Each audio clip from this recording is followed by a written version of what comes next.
Hello friends, welcome to my channel. Love in the air episode 8. Episode 8ஓட ஸ்டார்டிங்கில் ரெய் நான் வீட்டுக்கு வந்துட்டேன்னு அராஷிக்கு ஒரு மெசேஜ் பண்ணுறான். பட் அந்த மெசேஜ் டைப் மட்டும்தான் பண்ணியிருக்கா. சென்ட் பண்ணுறக்குள்ளே கீழே ஹாரன் அடிக்கிற சத்தம் கேட்குது. அராஷி இன்னும் போகலையான்னு சொல்லி அதை பார்க்கறக்காக ரெய் வர அவனை கடத்திட்டு போயிட்டாங்க. மொபைல் கீழே விழுக ஐம் ஹோம்னு டைப் பண்ணி வச்சான்ல, அதை இவன் சென்ட் பண்ணிவிட்டு உடனே இவனும் கிளம்பி போயிட்டான் நம்ம ரெய்யை தூக்கிட்டு. சேம் டைம் அடுத்து ஃபூமா நம்ம கையை ட்ரா பண்ண வர எனக்கு இப்போ தான் கொஞ்சம் நிம்மதியாக இருக்குன்னு சொல்ல, எனக்கும் தான் நிம்மதியாக இருக்குது, உங்ககிட்டேருந்து ஒரு கிஸ் வாங்குறதுக்குள்ளே ரொம்ப கஷ்டமாக இருக்குது வாங்குற மாதிரி ஃபூமா சொல்ல, போதும் இது ஒன்றும் எக்ஸ்சேஞ்ச் கிடையாது அப்படின்னு ரெண்டு பேரும் பேசிகிட்டு இருக்க. ஒருத்தருக்கு ஒரு மாதிரி ஃபீலிங்ஸ்ப்பா. சரி விடு, என்னை பொறுத்த வரைக்கும் நீ எனக்கு ரொம்ப ப்ரைஸ்லெஸ் தெரியுமா அப்படிங்கிற மாதிரி ஃபூமா சொல்கிறான். அதுக்கு அவனை பார்த்து சிரிச்சிட்டு சரி ஓகே நான் வரேன்னு சொல்ல, சரி ஈவினிங் நானே வந்து உன்னை பிக்கப் பண்ணிக்கிறேன், நீ பார்த்துப்போ அப்படின்னு சொல்லி ஃபூமா கைக்கு பாய் சொல்ல, சரி நான் கிளம்புறேன் பாய்ன்னு சொல்லிட்டு அப்படியே அந்த பக்கம் போகிறான். நைட் ரேஸ் இருக்குது பார்த்து அப்படின்னு சொல்லிட்டு அப்படியே ஒரு வழியாக அவன் கையை பார்க்குறான். அந்த 3 கோடு அவன் எழுதியிருந்தான் அந்த கையில் போட்டிருந்தால அது அப்படியே அவனுக்கு ஒரு மாதிரி இருக்குது. எனக்கு ரொம்ப பயமாக இருக்குது, நான் கண்டிப்பாக ஃபூமா கிட்ட எல்லாமே சொல்லணும் அப்படிங்கிற மாதிரி யோசிச்சுட்டு கிளாஸ்க்கு வந்துட்டான். கிளாஸ்க்கு வந்தோடனே என்னோடய ஃப்ரெண்டு வந்து எங்கடா ரெய்ய காணோன்னு சொல்ல, நேற்று நைட்டு உட்காந்து அசைன்மெண்ட் எழுதிட்டு நல்லா தூங்கிட்டான் போல், இதோ இப்போயே வந்துடுவான்னு நினைக்கிறேன் அப்படின்னு சொல்லி யோசிச்சிட்டே இருக்க. அங்கேருந்து வேகமாக ஒருத்தன் வரான். சொல்லுங்கள் என்ன வேணும் அப்படின்னு சொல்லி கேட்க, நான் இங்கே கை பார்க்கத்தான் வந்தேன், இந்த கார்டை ஒருத்தர் கொடுத்தாங்க இந்தா அப்படின்னு சொல்லி அந்த கார்டை வந்து கைக்கிட்டே கொடுக்க, என்ன சொல்கிறீங்க எனக்கா, இது ஒரு ஹோட்டல் ரூமோட கீ வேறு, எனக்கு தெரியாதே, இது கீ கார்டு யார் கொடுத்தான்னு தெரியல, எனக்கு வேணாம் அப்படிங்கிற மாதிரி கை சொல்கிறான். அது ஒரு வேளை ப்ளே பாயாக கூட இருக்கலாம், எனக்கு இதெல்லாம் வேணான்னு சொல்ல, இது ஃபூமா சன்னு சொன்னாங்கன்னு சொல்ல, என்னது ஃபூமாவா அப்படிங்கிற மாதிரி கை எப்படி பார்க்குறான். உனக்கு தெரியுமா அப்படிங்கிற மாதிரி அவன் கேட்க, அது என்னோடய பாய் ஃப்ரெண்டு தான் அவன் அப்படின்னு சொல்ல, ஓ அப்படியா, சரி ஓகே அதுக்கு தான் அவனை இந்த ரூமுக்கு வர சொல்லியிருக்காங்கன்னு சொல்ல வெக்கமாக இருக்குது. அப்படியே பிடுங்கிட்டு ஈவினிங் அவனுக்கு முக்கியமான மேட்ச் இருக்குது, ரேஸை விட்டுட்டு என்ன வர சொல்கிறான் பாரு அப்படிங்கிற மாதிரி சிரிச்சுட்டு அதை பார்த்துட்டு அப்படியே வெக்கப்பட்டுட்டு உட்காந்துருக்கான் கை. சேம் டைம் அடுத்து இங்கே கண்டினியூவாக ரெய்க்கு கால் பண்ணிகிட்டே இருக்கா அராஷி. ஏன் ஃபோனே எடுக்க மாட்டேங்கிறான்னு சொல்லிட்டு இருக்க. பக்கத்தில் ஒருத்தர் எப்பயுமே மெக்கானிக் இருப்பார்ல, என்னாச்சு, ஏன் அவன் மெசேஜ் பண்ணால் வீட்டுக்கு போயிட்டேன்னு இப்போ வரைக்கும் கால் பண்ண மாட்டேங்கிறான். சரி அவனை எப்போ பார்த்தேன், மெசேஜ் பண்ணுறதுக்கு 2 நிமிஷத்துக்கு முன்னாடி தான் பார்த்தேன்னு சொல்ல, என்னடா உங்களுக்குள்ள பிரச்சனை அப்படிங்கிற மாதிரி அவர் வந்து பக்கத்தில் நிற்க, என்னன்னு தெரில, ஆனால் ரேஸ் பார்க்க கண்டிப்பாக ஈவினிங் வந்துடுறேன்னு சொன்னால் இன்னும் அவனை காணும், ஃபோன் பண்ணாலும் எடுக்க மாட்டேங்கிறாங்கிற மாதிரி அராசி புலம்பிக்கிட்டே இருக்க. அடுத்தது அங்கே அந்த ரேசர் வந்து நிற்கிறான். ஒரு வழியாக அவனை பார்த்துட்டேன் போல், இன்றைக்கி நைட்டு ரேஸ் இருக்குது, சீரியஸான முகம், ஆனால் அவனை பார்த்தா ஒரு மாதிரி இருக்கேன்னு சொல்ல மெக்கானிக்கு டென்ஷன் ஆகிடுச்சு. இவன் திருந்தவே மாட்டானா, எதுக்கு சும்மா உன்னை பார்க்கறதுக்கு வரான், ஒன்றுமே புரியலங்கிற மாதிரி கத்திகிட்டே இருக்க. மெக்கானிக் சைட் கேரக்டர் என்ன பண்ணுறீங்க அப்படின்னு காமெடி பண்ணிவிட்டு அப்படியே பக்கத்தில் வரான். அராஷி எதுவுமே பேசாமல் அந்த பக்கம் போக, உன்னை பார்த்தா ரொம்ப கவலையாக இருக்க மாதிரி இருக்குது, என்ன கவலைன்னு சொல்ல மாட்டியா அப்படின்னு அவன் பக்கத்தில் போடா அப்படிங்கிற மாதிரியே அந்த பக்கம் போகிறான். தெரியும் நீ ஏன் கவலைப்படுறங்கிறது எனக்கு ரொம்ப நல்லா தெரியும்னு சொல்லி மொபைலில் காட்டுறான். உன்னோட பூனைக்குட்டியை நான் தான் தூக்கிட்டு போய் வச்சுருக்கேன் பாத்தியா அப்படின்னு சொல்ல, அராசியை ஹெல்ப் பண்ணுன்னு சொல்லி அப்படியே அங்கே கத்திகிட்டே இருக்காரு. இவனுக்கு டென்ஷன் ஆகிடுச்சு. உன்னோட வாழ்க்கை உனக்கு வேணும்னா என்னோட பாய் ஃப்ரெண்ட் பக்கத்துலேயே வராத, விடுறா அப்படிங்கிற மாதிரி அவன்கிட்ட போக, என்னடா பண்ணுற, ஓவராக தான் பண்ணுற, இந்த மாதிரிலாம் வாய்ஸில் பேசினா அவ்வளோதான், எனக்கு புரியும், உனக்கு என்ன புரியும், உனக்கு என்ன வேணுங்கிறதும் புரியும், சரியா, இப்படிலாம் பேசுகிறத வச்சுக்காத. அது மட்டும் இல்லாமல் இன்றைக்கி நீ என்ன பண்ணணும் தெரியுமா, அந்த ரேஸில் தோற்று போகணும், நீங்கள் ரேஸில் ஜெயிக்கக்கூடாது, அப்படி இருந்தால் உன் பாய் ஃப்ரெண்ட் உனக்கு முழுசாக கிடைப்பான், இல்லைனா அவ்வளோதான் அப்படிங்கிற மாதிரி அப்படியே ஹாயாக போய் சேரில் உட்காந்துட்டு ஓவராக பேசுகிறான். நீ கொஞ்சம் ஓவராக என்னை பீட் பண்ணணும்னு நினச்சா அதெல்லாம் நடக்காது. இங்கே பாரு, நீ வேணும் தானே பண்ணுற, என்னை வேணும்னே தோக்க சொல்கிறியா, ஆமாடா கண்டிப்பாக தோக்க தான் சொல்கிறேன், என்னை பொறுத்த வரைக்கும் நீ தோக்கணும் அவ்வளோதான், நீ மட்டும் தோத்துட்டேனா நான் ப்ராமிஸ்லாம் பண்ண மாட்டேன், உன் பாய் ஃப்ரெண்டை பத்திரமா வச்சுக்கிறேன்னுலாம், நான் சொல்கிறது எனக்கு புரியுதா இல்லையா, நான் உனக்கு வான் பண்ணுறேன்னு நினைக்காத, கண்டிப்பாக நான் என்ன வேணாலும் பண்ணுவேங்கிற மாதிரி ஓவராக பேசுகிறான். இது ஓகேவா இந்த டீல் உனக்கு அப்படின்னு சொல்லி கேட்க, அப்படியே அராஷிக்கு கடுப்பாக இருக்குது, முறைச்சிக்கிட்டே நிற்கிறான். சேம் டைம் அடுத்து, அச்சிச்சோ எனக்கு இந்த மாதிரி கத்திக்கிட்டே இருந்தால் பிடிக்காது, வாயை மூடுன்னு சொல்லி ரெய்யோட கன்னத்தில் பலான்னு அரைஞ்சிட்டு அப்படியே அந்த ரேசர் அங்கே தான் போய் நிற்கிறான். என்னடா பார்த்துட்ருக்க, உனக்கு என்னை பார்த்தா எப்படி தெரியுது, உனக்கு ஒன்று தெரியுமா, ஐயோ நாளை பேச முடியாதுல மறந்துட்டேன்னு சொல்லி வாயில் இருக்க அந்த அவுத்து விட்டுட்டு அவனை பார்க்க, அராஷி கண்டிப்பாக தூக்க மாட்டாங்க, நீ நினைக்கிற மாதிரி டர்ட்டி மெத்தட்லாம் யூஸ் பண்ணி அவரை வின் பண்ண முடியாது, உன்னால் ஸ்ட்ரைட்டாக எதுவும் பண்ண முடியலங்கிறக்காக நீ இந்த மாதிரி சீட் பண்ணணும்னு நினைக்கிறியாடா அப்படிங்கிற மாதிரி ரெய்யை அடிக்கலான்னு அவன் போகிறான். அதுக்குள்ளே ஒருத்தவரான், வேணாண்டா பிரச்சனை ஆகிருப்போகுதுன்னு சொல்ல, அதான் கடத்திட்டே வந்தாச்சு, இதை விட வேறு என்ன பிரச்சனை ஆக போகுது, அதெல்லாம் நான் பார்த்துக்கிறேன், நீ பேசாமல் இரு, உன் வேலையை மட்டும் பாரு, உனக்கு இதில் விருப்பம் இல்லைனா ஒழுங்காக நீ கிளம்பிடு, அதை விட்டுட்டு ஓவராக பண்ணாதான்னு சொல்லி கத்தி எடுத்துகிட்டு தூக்கிட்டு போய் அப்படி ரெய்யோட கழுத்தில் வைக்க ரெய்க்கு ஒரு மாதிரி இருக்குது. டேய் உன்னை பார்க்கணும்டா, அது மட்டும் இல்லாமல் உன் ஆள் தோற்று போகிறத நீ பார்க்கணும். பார்க்கலாம், உன்னோட அழகான இந்த ஃபேஸில் ஒரு கோடு போட்டால் எப்படி இருக்குன்னு பார்க்கலாமான்னு சொல்லி கத்தியை பக்கத்தில் கொண்டு போக ரெய்க்கு ஒரு மாதிரி இருக்குது. இல்லை அராஷி தோக்க மாட்டான் உன்னை மாதிரி யாருனாலையும் வின் பண்ண முடியாதவனை அப்படின்னு சொல்லிட்டு இருக்க. டேய் விட்றா விட்றா விட்றான்னு ரே கத்திட்டு இருக்க. அதுக்குள்ளே அவன் வாயில் கட்டு போட்டு அப்படியே பேச விடாமல் பண்ணிட்டாங்க. சேம் டைம் அடுத்து அங்கே நம்ம கை வந்து இந்த ஹோட்டல் ரூமுக்கு வந்துட்டான். ரூம் கிட்ட வந்தோடனே அவனுக்கு ஒரு மாதிரி இருக்குது. கண்டிப்பாக ஃபோமாசன் கிட்ட நான் எல்லாத்தையுமே சொல்லணும். என்னோட லைஃப்பில் நடந்த எல்லாத்தையுமே சொன்னால் கண்டிப்பாக ஃபோமா அதை அக்செப்ட் பண்ணிப்பாங்கங்கிற நம்பிக்கை எனக்கு இருக்குது அப்படின்னு சொல்லி யோசிச்சுட்டு கீ கார்டை வச்சுட்டு ரூம் ஓப்பன் பண்ணி உள்ளே போனால் உள்ளேருந்து வேகமாக 3 பேர் வந்து அப்படியே அவனை பிடிச்சி இழுத்து பெட்டில் தள்ளுறாங்க. ஆக்சுவலி அன்றைக்கி நடந்த அதே சுச்சுவேஷன் தான் இன்றைக்கி வருது. யார் நீங்கள் விடுங்கன்னு கத்திட்டு அந்த பக்கம் பார்த்தா இவனோட எக்ஸ் பாய் ஃப்ரெண்டு அந்த குரங்கு முஞ்சி அங்கே தான் உட்காந்துட்ருக்கு. அவனை பார்த்துன்னு இவனுக்கு டென்ஷன் ஆகிடுச்சு. நீயான்னு சொல்லி கேட்க, ஆமாடா நானே தான் மறுபடியும் உங்ககிட்ட விளையாடலான்னு தோணுச்சு, அதான் இன்றைக்கி நைட் ஃபன் பண்ணலான்னு உன்னை இங்கே வர வச்சு அப்படின்னு சொல்ல என்னை விடுன்னு சொல்லி கத்திகிட்டே இருக்கான் கை. அவனுங்க விடுற மாதிரி தெரில. அதுக்குள்ளே எப்படியோ முடிஞ்ச அளவுக்கு அவங்க கிட்டேருந்து எஸ்கேப் ஆகி கீழே வந்து பார்த்தா இவன் விடுற மாதிரி தெரில. அவன் கன்னத்தில் பலார்னு ஒரு அறைய அப்படியே அவன் கீழே விழுந்துட்டான். கைக்கு ஒரு மாதிரி இருக்குது. நீ இப்போ ரொம்ப வளர்ந்துட்டடா, என்ன ஆனாலும் நீ அப்படியே தான் இருக்க அப்படின்னு இவன் டைலாக் பேச இவன் ஃப்ரெண்டில் ஒருத்தர் சொல்கிறான், டேய் உன் பாய் ஃப்ரெண்டு தானே, ஏன்டா இப்படி ஹர்ட் பண்ணுறேன்னு சொல்ல, இது என் பாய் ஃப்ரெண்ட்லாம் கிடையாது, என்னை பொறுத்த வரைக்கும் இவன் பொம்மை, எனக்கு வேணுங்கிற அளவுக்கு இவனை எவ்வளோ யூஸ் பண்ணணுமோ அவ்வளோ யூஸ் பண்ணிக்கலாம், நான் உடைக்கணும்னு நினச்சா கூட உடைச்சிடலாம், தூக்கி போடணும்னு நினச்சா தூக்கி போட்டுடலாம், அவ்வளோதான், மற்றபடி என்னோடய பாய் ஃப்ரெண்ட்லாம் இவன் கிடையாது, சரியா, ஓவராக நடிக்காதடா அப்படிங்கிற மாதிரி அவனை பார்த்து இவன் கொஞ்சம் ஓவராக பேசுகிறான்.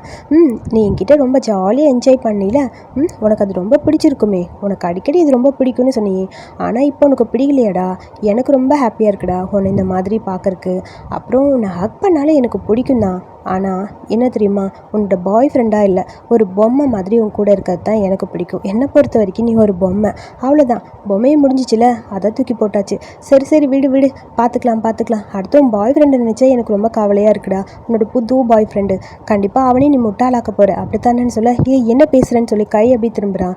என்னடா உனக்கு ஒன்றும் புரியலையா, ரொம்ப ஷாக்காக என்னை பார்த்துட்டே இருக்க, மறந்துட்டியா, நான் அவன்கிட்ட என்ன காட்டணுமோ அதை காட்ட போகிறேன், கண்டிப்பாக காட்டணும், என்னன்னு தெரியுமா, நீ என் கூட இருந்து அந்த பிக்சர்ஸ் வீடியோஸ் எல்லாமே என்கிட்ட இருக்குது, நிறைய இருக்குது, அதெல்லாம் பார்த்தா கண்டிப்பாக அவங்கக்கிட்ட வருவான்னு நினைக்கிற, பக்கத்தில் கூட வரமாட்டான் தெரியுமா அப்படிங்கிற மாதிரி பேச, நீ பொய் சொல்லாத, நீ பொய் சொல்கிறன்னு சொல்ல, பொய்யெல்லாம் சொல்ல, அதான் உண்மை, நீ என்ன நினைக்கிற, உன் பாய் ஃப்ரெண்ட் இதை பார்த்துட்டு உங்ககிட்ட என்ன சொல்ல போகிறான், யோசிச்சு பாரு, திங்க் பண்ணி பாருடா, இதுக்கப்புறம் உன்னை பார்க்கவே எனக்கு விருப்பம் இல்லை, இந்த மாதிரி டர்ட்டியாக இருக்கிற நீ எனக்கு வேணான்னு சொல்ல போகிறான், ஓகேவா, அதை நீ ஏற்றுக்குவீல அப்படின்னு சொல்லி அவன் பக்கத்தில் போக, நீ பொய் சொல்கிறேன்னு சொல்லி கை அழுதுட்டே இருக்கான். எனக்கு உன்னை ரொம்ப வருஷமாக தெரியும்டா, உன்னை பற்றி எனக்கு தெரியும், நான் அதே மாதிரி தான் இருக்கேன், மாறவே இல்லை, அப்படியே இருக்க தெரியுமான்னு சொல்லி அப்படியே தலையில் கை வச்சு, எப்பயுமே முட்டாளான கைக்குன் நீதாண்டா அப்படிங்கிற மாதிரி அவனை பார்த்து பேசிட்டு அப்படியே போக, போதும் டைம் வந்துருச்சுன்னு நினைக்கிறேன், ஆரம்பிக்கலான்னு நினைக்கிறேன்னு சொல்லி மறைச்சிட்டே இருக்க. சேம் டைம் ஃபூமா இங்கே காலேஜுக்கு போய் என்னடா ஈவினிங் வரேன்னு சொன்னானே, கை இன்னும் காணுமேன்னு சொல்லி ஃபோன் பண்ணிட்டு யோசிச்சுட்டே இருக்க. கையோட ஃப்ரெண்ட்ஸ் 2 பேர் அங்கே போக, இருங்க உங்கள் 2 பேருக்கும் கைக்குன்னு தெரியுமா, அவங்க 2 பேர் எங்கே அப்படின்னு சொல்லி கேட்க, அது வந்துன்னு சொல்லி 2 பேர் யோசிக்கிறாங்க. நீங்கள் எதுக்கு கேட்குறீங்க, இன்னும் கிளாஸ் ரூமில் இருக்கானா, கொஞ்சம் வர சொல்கிறியான்னு சொல்ல, அவன் கிளாஸ் ரூம்லலாம் இல்லை, அவன் பாய் ஃப்ரெண்டோட ஹோட்டலுக்கு போயிருக்கான், இப்போ ஃபுல்லாக அவன் ஃப்ளட் பண்ணிட்டு இருப்பான்னு நினைக்கிறேன்னு சொல்லி ஒரு பையன் காமெடி பண்ணுறான். நான் தான் அவன் பாய் ஃப்ரெண்டுன்னு சொல்ல, இல்லையே காலையில் வேற ஒருத்தரை மீட் பண்ணனே, அது அவங்க தான் காதில் கூட இயரிங்லாம் போட்டு ஒரு மாதிரி இருந்தாங்களே அது அப்படின்னு சொல்ல, அன்றைக்கி நைட்டு நடந்தது யோசிச்சு பார்க்குறான். கண்டிப்பாக அது அந்த பையனாக தான் இருக்கும், அவனாக தான் இருப்பான், மறுபடியும் கைக்கிட்ட ஏதோ பிரச்சனை பண்ணுறக்காக வந்திருப்பாங்கிற மாதிரி ஃபூமா யோசிச்சிட்டே இருக்கான். சரி அவங்க எங்கே போனாங்க, எந்த ஹோட்டல்னு தெரியுமா தெரியாதா, இல்லை எனக்கு தெரியாது, ஒழுங்காக சொல்லு எந்த ஹோட்டல்னு சொல்ல, டெய்லி உனக்கு தெரியுமாடா சொல்கிறான்னு கேட்க, அது எங்களுக்கு சரியாக தெரியலேன்னு 2 பேரும் யோசிச்சிட்டே இருக்க. ஃபூமாக்கு டென்ஷனாக இருக்குது. சேம் டைம் அடுத்து அராஷி அப்படியே அமைதியாக இருக்க, அவன் இந்த மாதிரி பண்ணுவான்னு நினச்சி கூட பார்க்கல, கண்டிப்பாக ரேஸில் நீ தோக்க போறியா, எனக்கு கவலையாக இருக்குன்னு சொல்லி அந்த மெக்கானிக் சார் வந்து ரொம்ப ஃபீல் பண்ணுறாரு. வேறு வழி இல்லை, ரெய் ரொம்ப முக்கியம், ரெய் எனக்கு ரொம்ப இம்பார்ட்டன்ட்னு தோணுது அப்படிங்கிற மாதிரி அராசி யோசிச்சிட்டே இருக்கேன். பட் இதுக்காக நம்ம போட்ட எஃபர்ட் எல்லாமே வேஸ்ட் ஆயிடுச்சுல, எவ்வளோ கஷ்டப்பட்டு மெயின்டைன் பண்ணோம் அந்த வண்டியெலாம், இப்போ எல்லாமே வேஸ்ட்டு, எனக்கு ரொம்ப கவலையாக இருக்குது தெரியுமான்னு சொல்ல, ஏன் அப்படி சொல்கிற, நீ எப்பயும் போல் அந்த வண்டியை மெயின்டைன் பண்ணு, பார்த்துக்கலாம் என்ன நடக்குதுன்னு அப்படின்னு சொல்லி யோசிச்சிட்டே இருக்கேன். சேம் டைம் ரெய்யை கடத்திட்டு போனாங்களே, அதில் ஒருத்தர் திருந்திட்டான் போல், அவன் அராஷிக்கிட்ட வந்து என்னை மன்னிச்சிருங்க ப்ளீஸ், எப்படியாவது ஸ்டாப் பண்ணுங்க, அவனை போய் காப்பாற்றுங்கன்னு சொல்லி அராஷிக்கிட்டே எல்லாத்தையும் சொல்லிட்டான். உடனே அராஷி வண்டி எடுத்துகிட்டு ஹெல்மெட்டெல்லாம் போட்டு சார் அப்படி ரேசிங் சீனுக்கு கிளம்புற மாதிரி வேகமாக கிளம்பி போயிட்டாரு. எங்கே போகிறாருன்னு பார்த்தா கரெக்டாக அந்த இடத்த கண்டுபிடிச்சி அங்கே போக அங்கே ஒரு குட்டி சண்டை நடக்குது. சண்டை அப்படியே டீப்பாக போயிட்டே இருக்குது. ஆக்சுவலி புதுசாக யூடியூப்பில் ஒரு ரூல்ஸ் வந்திருக்கு, இந்த சண்டை போகிறதெல்லாம் காட்டக்கூடாதான். அதுக்கப்புறம் யாரும் அடிக்கிற மாதிரி காட்டக்கூடாது, பிளட்டு காட்டக்கூடாதுன்னு நிறைய ரூல்ஸ் போட்டிருக்காங்கப்பா. முதல்ல இன்டிமேட் சீன்ஸ்க்கு மட்டும்தான் ரூல்ஸ் இருந்தது, இப்போ நிறைய ரூல்ஸு. இந்த சீன் போடாதீங்க, அந்த சீன் போடாதீங்கன்னு நிறைய செலவு பண்ணி போடுறவங்க கூட அந்த சீன்ஸ் எல்லாம் கட் பண்ணிடுறாங்க. பட் நாங்களாம் சத்தியமாக போடவே முடியாது. ஆல்ரெடி நான் ஜிஎல்ல ஒன்று இந்த மாதிரி அடிக்கிற மாதிரி ஒரு சீன் போட்டு வயலன்ஸ் வந்து அந்த எபிசோடையே தூக்கி வார்னிங் கொடுத்துட்டாங்க. ஸோ அதனால் அந்த சீன்ஸ்லாம் வந்து நான் டீப்பாக காட்ட முடியாது. நான் சொல்கிறத வச்சு நீங்களே அந்த சீன்ஸை வந்து புரிஞ்சுக்கோங்க. ஸோ ரொம்ப டீப்பாக போட்டோன்னா கண்டிப்பாக மறுபடியும் இந்த சேனலுக்கும் ப்ராப்ளம் ஆயிடும். ஏற்கனவே ஜிஎல் சேனலில் ப்ராப்ளம் போய் இப்போ அந்த எபிசோடு சீரீஸே நான் ஸ்டாப் பண்ணிட்டேன். எல்லோரும் கேட்டுகிட்டே இருக்காங்க அடுத்த எபிசோடு போடுங்கன்னு. பட் என்னால் அந்த ரீசன்னால் தான் போட முடியல. வார்னிங் கொடுத்துருக்காங்க அந்த சீன்ஸ்லாம் வரக்கூடாதுன்னு. ஸோ நான் கண்டிப்பாக போடுவேன் ஜிஎலும். ஆனால் இந்த பிஎல் வந்து எனக்கு ரொம்ப இம்பார்ட்டன்ட். ஸோ அதனால் கொஞ்சம் பார்த்து அந்த சீன்ஸ்லாம் கம்மி பண்ணிக்கிறேன். நீங்கள் அப்படியே ஸ்டோரி மட்டும் புரிஞ்சுக்கோங்க போதும். ஒரு வழியாக ரெய்யை தேடிட்டு அவன் போக அங்கே ஒரு சண்டை நடக்குது. நீ மட்டும் பக்கத்தில் வந்த உன் பாய் ஃப்ரெண்ட் அவ்வளோதாண்டாங்கிற மாதிரி கழுத்தில் கத்தி வச்சுட்டு அப்படியே மிரட்டிகிட்டே அவன் நிற்கிறான். முட்டி போடுறான்னு சொல்ல பயந்து போய் அராஷி அப்படியே முட்டி போடுறான். ஏன்னா அவனுக்கு ரெய் ரொம்ப முக்கியம்ல. ரெய் வேணான்னு கத்திட்டே இருக்க, இப்போ ஒரு நாய்க்குட்டி மாதிரி நீ இருக்கில்ல, முட்டி போட்டாச்சு, அதுக்கப்புறம் என்ன பண்ணலாம், உன் தலையை அப்படியே கீழே கிரவுண்டில் வெய் பார்க்கலாம், அப்படியே குனி பார்க்கலான்னு சொல்ல வேணாம் அராஷி பண்ணாதீங்கன்னு சொல்லி ரெய் ஒரு பக்கம் கத்திட்டே இருக்கான். பட் இவன் வேணும்னு பக்கத்தில் போய் குனிடா குனி தலையை கீழே வெய், என் கால் கிட்ட வெயின்னு சொல்லி அவனை ஃபோட்டோ வேறு எடுத்து காமெடி பண்ணிகிட்ருக்கான். ரெய்க்கு இதை பார்க்கவும் ரொம்ப கஷ்டமாக இருக்குது, என்னடா இவன் இப்படிலாம் பண்ணுறானேங்கிற மாதிரி. பட் வேறு வழி இல்லை, அராஷிக்கு ரெய் ரொம்ப முக்கியம், ரெய்க்காக எல்லாம் பண்ணி தான் ஆகணுங்கிற மாதிரி இருக்க அவன் தலையில் கை வச்சுட்டே உன்னை சும்மா விட மாட்டேன்னு சொல்லி மிரட்ட, என்ன மறுபடியும் சண்டை போடலான்னு நினைக்கிறியா, உன் பாய் ஃப்ரெண்ட் உனக்கு வேணுமா வேணாமா, அங்கே பாரு அப்படின்னு சொல்லி காமெடி பண்ணிகிட்ருக்கான். வேறு வழி இல்லை என்ன பண்ணுறதுங்கிற மாதிரி அராஷி அமைதியாக இருக்க. சேம் டைம் ஃபூமா ஒரு வழியாக இந்த ஹோட்டலை கண்டுபிடிச்சி வந்தாச்சு. வந்தோடனே 3 பேர் வெளியே காவலுக்கு இருக்க, அவனுங்களாம் அடித்து போட்டு உள்ளே போய் பார்த்தா இந்த வீணா போன ஒரு குரங்கு இருக்குல்ல, அதை அவங்க நம்ம கை கிட்ட தப்பாக நடந்துக்க ட்ரை பண்ணிகிட்ருக்கு. அதுக்குள்ளே அவன் போய் அடிக்க பயந்து போனவன் குடுகுடுன்னு ஓடி போய் கீழே உட்காந்துட்டான்.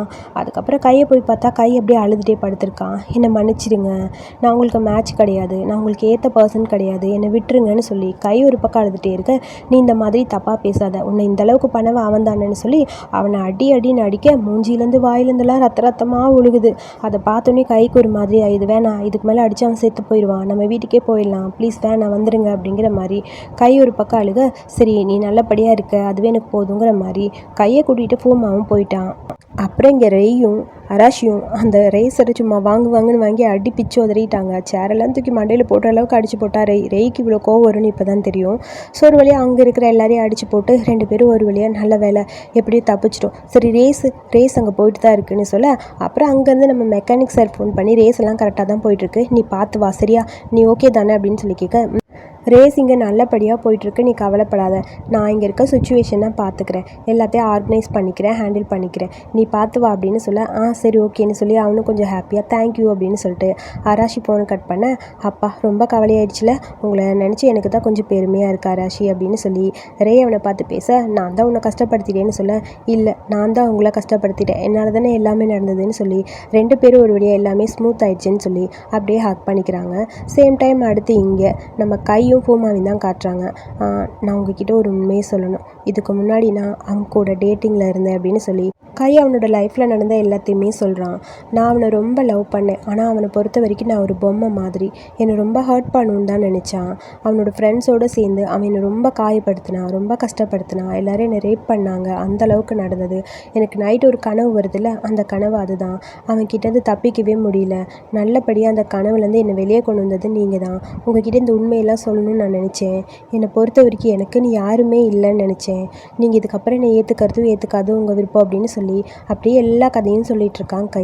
ஃபூமா சொல்கிறான், என்னை மன்னிச்சிடு, நான் உன்னை முன்னாடியே பார்த்துருக்கணும், இந்த மாதிரி எதுவும் நடந்திருக்காது, நீ எவ்வளோ கஷ்டப்பட்டிருக்கல அப்படின்னு சொல்லி அவனை ஹேக் பண்ணிக்க, இல்லைன்னு சொல்லிட்டு அப்படியே அவன் அழுகிறான். 2 பேரும் ஹேக் பண்ணிவிட்டு நம்ம மீட் பண்ணதுக்கப்புறம் தான் என்னோடய லைஃப்பில் எல்லாமே வந்தது, இப்போ தான் எனக்கு நிம்மதியாக இருக்குது, இதுக்கப்புறம் அந்த கனவு எனக்கு வராது, அந்த கனவுலேருந்து என்னை சேவ் பண்ணது நீங்கள் தான் சொல்லி ரொம்ப ஃபீல் பண்ணி கை பேச, இவன் அப்படியே அவனை ஹேக் பண்ணிக்கிறான்.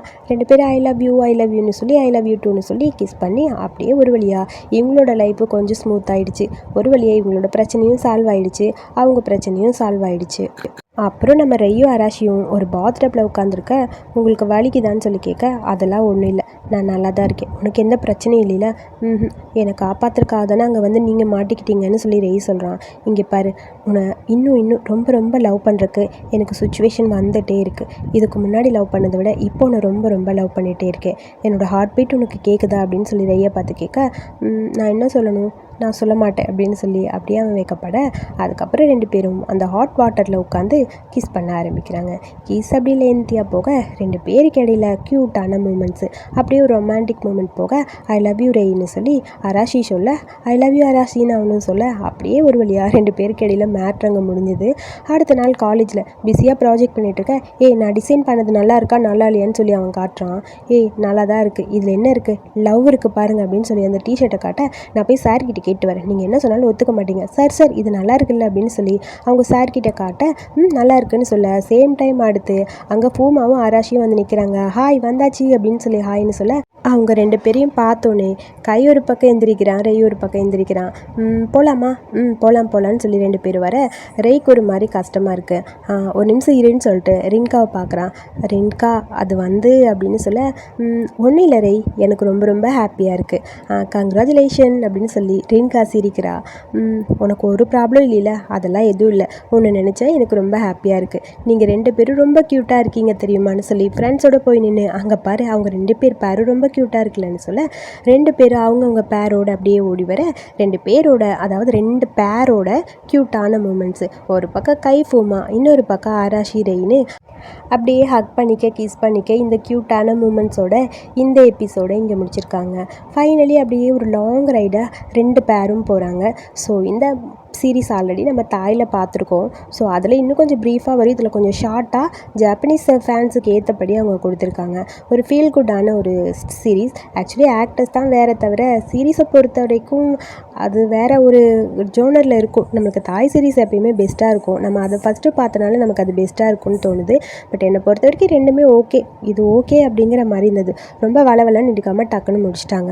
ஒரு ஃபீல் குட்டான ஒரு சீரீஸ். இதில் ஸ்பெஷல் எபிசோட்ஸ் இருக்கான்னு எனக்கு தெரியல, வந்தால் கண்டிப்பாக போஸ்ட் பண்ணுறேன். ஸோ இந்த வீடியோ பிடிச்சிருந்தால் லைக் பண்ணுங்கள், வீடியோ பிடிச்ச கருத்துக்களை சொல்லுங்கள். இதே மாதிரி புது சீரீஸ் பார்க்க என்னோடய சேனலை சப்ஸ்கிரைப் பண்ணிக்கோங்க. தேங்க்யூ.